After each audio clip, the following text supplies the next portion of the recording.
Ate, don't be sad na. Malapit lang naman daw yung apartment dito. You can visit us anytime, okay? Hindi naman yun, Jessica.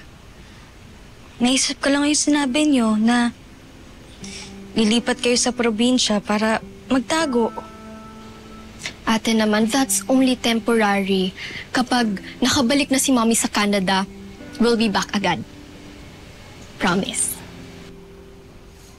Tingnan mo nga muna. Colleen? Ate? Ano yung niluluto mo? Para ba yan dun sa bonding mo with very special and important people? Masan sila?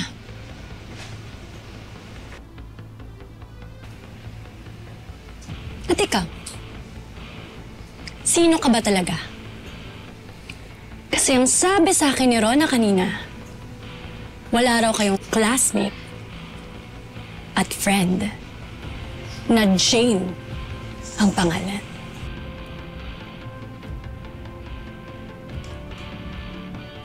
Ano, Colleen? Di ka makasagot.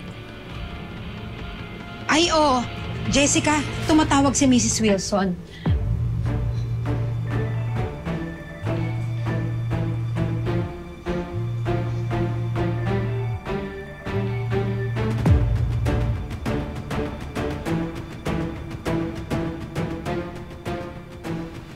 Pangalan yun ng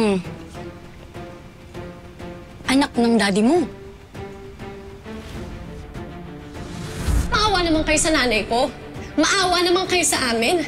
Tahimik na ang buhay namin, oh. Patahimikin niyo na kami ng tuluyan. Please watch your words. Being hurt doesn't give you the right to disrespect others. And please, for Dad's sake, we don't need negativity right now. Kaya pala, pamilyar ka sa akin. Kaya pala parang narinig ko na yung boses mo. Ngayon naalala ko na. Kasi ikaw, si Jessica.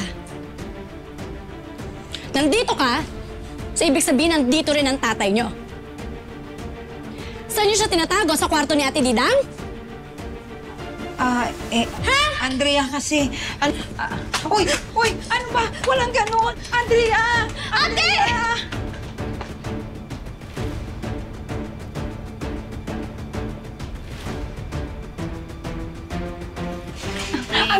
Andrea! Ate ka naman na please!